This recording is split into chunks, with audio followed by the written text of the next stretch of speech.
Hello, and welcome to the webinar. Today we're going to be talking about managing a team of MVPs. I want to talk about training, I want to talk about coaching, and I want to talk about motivating so that we can cover every aspect of your sales team, of how you bring them on board and how you keep them moving and how you don't lose people in the frozen middle of their sales performance. Before we begin, a short safe harbor statement, just simply stating that this presentation and any information I give should not be used as any sort of investment advice.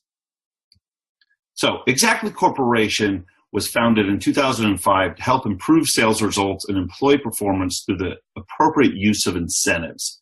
Through the company history, we've expanded this to get into MBOs, sales incentives, spiffs, commissions, big data analytics, onboarding, and coaching. As a company, we're traded on the New York Stock Exchange with offices around the world, and I'm going to be sharing some of the insights we've gathered since 2005. My name is Erik Charles. I'm the Vice President of Product Marketing at Xactly. You can follow Xactly on Twitter at Xactly or myself at Erik Chaz. I always welcome commentary from the presentations and ideas of new things to contribute. Xactly's long history allows us to have this large collection of customers that we've been able to tap into, talk to, analyze, and discuss so that we can do the right things for you, for all of our customers. So let's start with onboarding. Are you truly ready to bring new sales reps on board to your corporation? Are you ready to give them the best possible training, the best possible oversight, the best possible tools so that they can hit the ground running the second they start? All of us deal with sales turnover, and all of us are constantly adding members of the team. However, sales success, we know, requires this fully trained team. And this team needs to be able to increase business with existing accounts, do better with lead generation, follow-up, etc. That's a lot of different skill sets that intersect with sales priorities in a constantly changing marketplace. And this can actually make it very hard to onboard a new rep and give them the coaching they need to be successful. What sort of problems do people run into? Well, there's a lack of standardization in training. One quarter you do the sales kickoff and the onboarding one way, the next quarter you change it. Then you run into the risk of information overload. Nobody wants to be taken out of the field to be trained. So what do? Marketing walks in with 10,000 PowerPoint slides, 2,000 line items of information, 5 new products, new messaging, new PowerPoint templates they expect you to adopt, etc. And that can be a real problem. This ignores a lot of the problems of the diversity of the experience of your sales team, for one. In addition to that, we expect them to walk out of this and be productive immediately, when in truth, the average ramp-up time for a sales rep is over 9 months. First thing is, you've got to understand that coaching has to be more than just at the kickoff or the initial onboarding sales boot camp. 55% of respondents to a survey from the Sales Performance International stated that there was a complete lack of post-training implementation. So we did the training, walked away, and said, good luck. What that resulted in, within 5 weeks, half of training's forgotten. But if you can add training plus coaching, that is that formal classroom-style training or technology training, and add in some one-on-one coaching from some of the best possible people, you can actually get a significant increase in productivity. So let's talk about how to build a better coaching model. First, you need to analyze your sales reps' behaviors and how those intersect with quota attainment. So you need to be, say, looking at, did they watch a certain video of a new product launch? Which reps watched that video? Which reps completed that video and took the quick online quiz? And how did it impact their sales of that particular product? You need to integrate all of your analytics from the first day someone walks onto the sales floor to every single month-end close, quarter-end close, and annual close, and see which behaviors are helping. Next, you want individual coaching from your top team members. The best people to say what it takes to sell into a certain industry, a certain product line, or a certain persona are the people that are already doing it at your company. There is value in experience, and you want to leverage that experience. What you want to do then is add that training, add that one-on-one coaching, and start tracking that impact so that you can then adjust. So if you see that you thought you had one great rep who was really good at coaching, but you never actually see it showing up in the quota attainment, you might want to switch over to a different coach. Also, certain reps are going to respond to different coaches. Think about switching them around as well. We want to work with all this course correction to see which methodologies and which metrics are really going to help you move ahead within the organization and get that quota performance, that product performance that you're looking for. In the same sense, the reps are going to want to do some personalized training as well. Believe it or not, sales reps do want to learn more. Professor Mike Ahern at the University of Houston has talked about this, that there are reps that actually desire more training. They want the product knowledge. They want to have more training in sales processes and thought leadership, because a lot of them are looking not only to hit quota and go to club, but they also want to actually advance their careers. And the more ways you can provide coaching and training to them in whatever format they want is going to help. Now, you can't just throw all this stuff on the net and hope they're going to listen and read it and follow it. You need to be able to provide some ongoing certification and review. Think of areas where you can have them record themselves giving the pitch, and then you can release that recording to several other reps to review it and grade them. We do this in Xactly Inspire, Xactly's onboarding and coaching app. We found it extremely effective to test how good a rep is by having fellow reps review it, because their fellow reps can come back and say, wow, your opening was strong, but maybe here at the midpoint you should slow down a bit. At the same sense, you need to be ready to respond to new market challenges. So you are in the world of bring your own device. You might like the Samsung, but your rep's got an iPhone. So people are going to bring whatever tablet, whatever laptop at home that they might have, whatever handheld device they have, and you want to provide all of this coaching and review processes in whatever device they're carrying.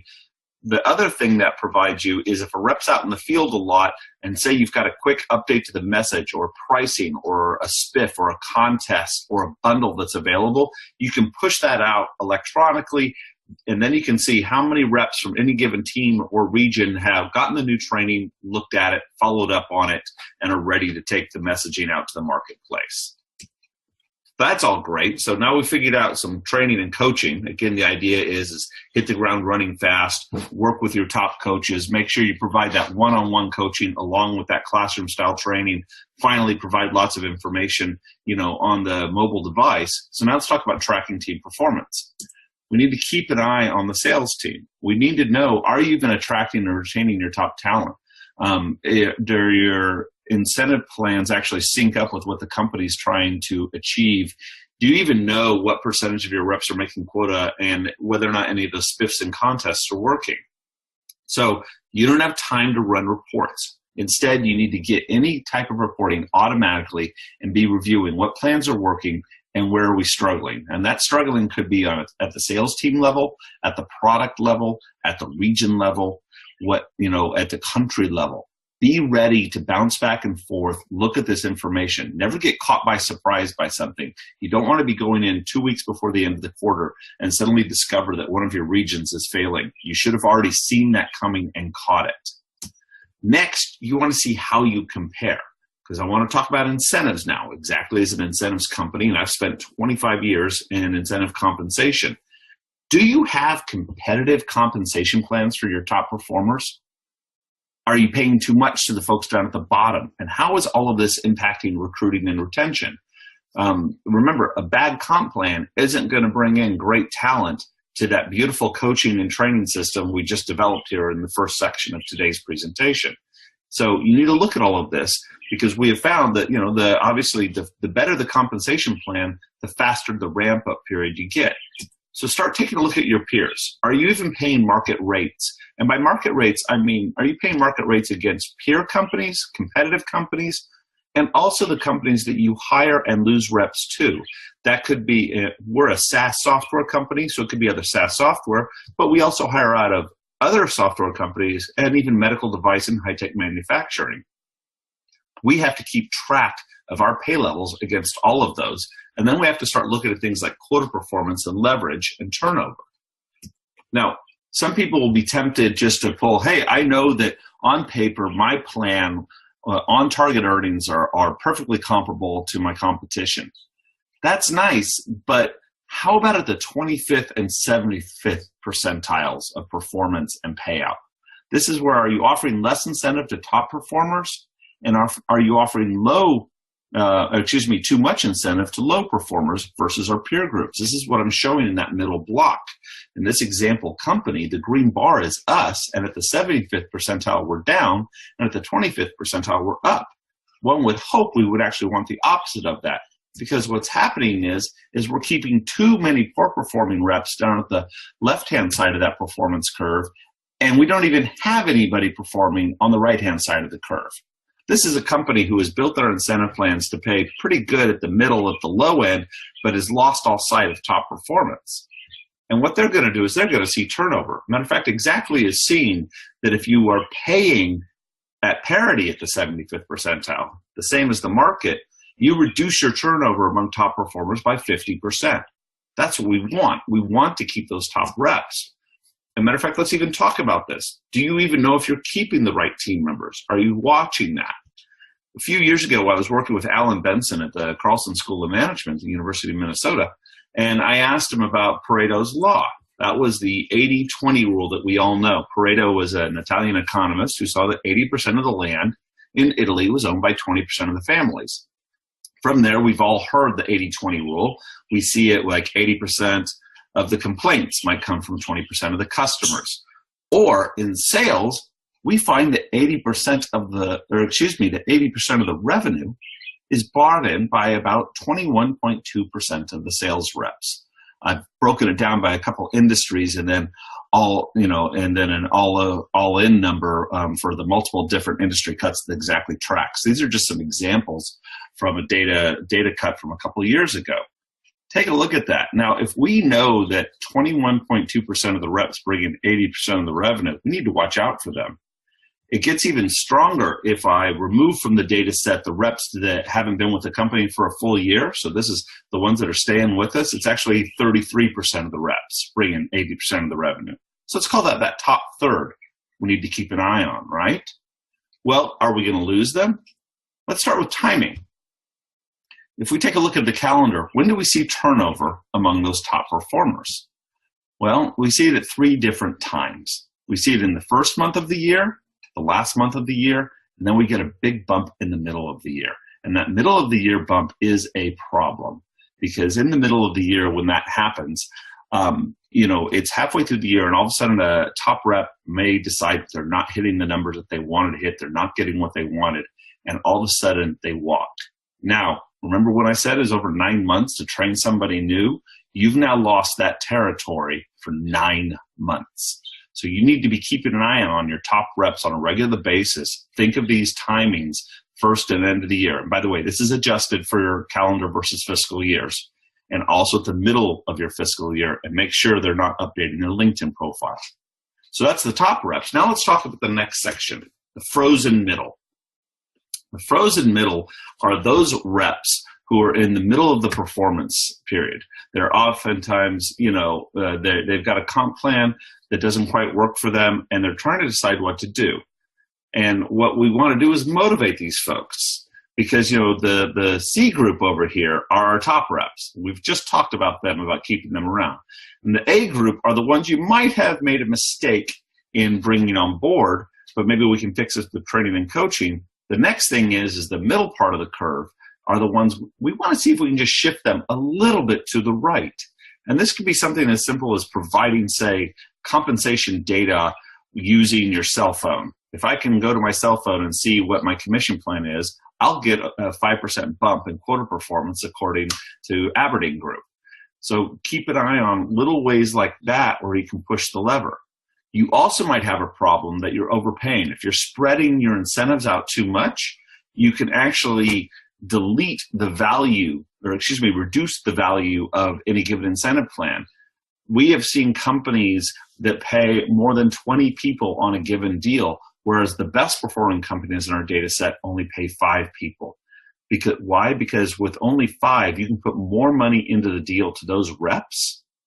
Whereas the more you spread it out, odds are you're reducing the commissions you're paying, you're probably not hitting those on-target earning goals, and you're also not getting people into that top tier of performance and moving them out of the middle. So think about that. Look for that investment in mobile for a 4% improvement. Look for automation of your incentive compensation systems to get 5% more reps making quota and shortening your sales cycles. These are all some of the values that you can get from the automation with systems like Xactly's and going mobile. Now, let's finish up with some quick fixes for the end of the year. Here it is, and you're trying to think, well, this is all great information. Maybe I'll put this into next year's comp plan and try and start cleaning things up, and I'll build in some new training and the like. Well, before the year's over, let's go ahead and take a look at a few ways we can play with some spiffs to use as a strategic lever.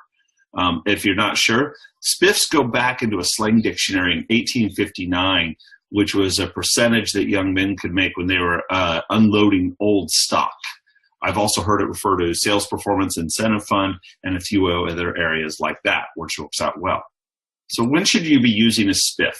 Well, if you've got a short-term challenge in the marketplace you need to address, like what I was just talking about. If you suddenly discovered you're underpaying your top performers after doing an analysis and Xactly insights, you might realize, I need to put some money to them, but I don't want to change the whole comp plan. And you don't have time right now to do a complete rework. Some of the activities you can use, new product launches, pulling pipeline forward, testing new services, or just finishing the year off with a bang. Offsetting competitive financial schedules are fun. When you know that your biggest competitor closes in a different month than you do, throwing down a spiff to make sure your reps are willing to get down into the mud and slog it out can be very effective. Now, spiffs can be paid out in a lot of different ways. They can be monetary with like the classic spot bonus. They can also be what I consider pseudo-monetary, like double club credit. I've got a better chance of going to club for any deal that I bring in the next 3 weeks.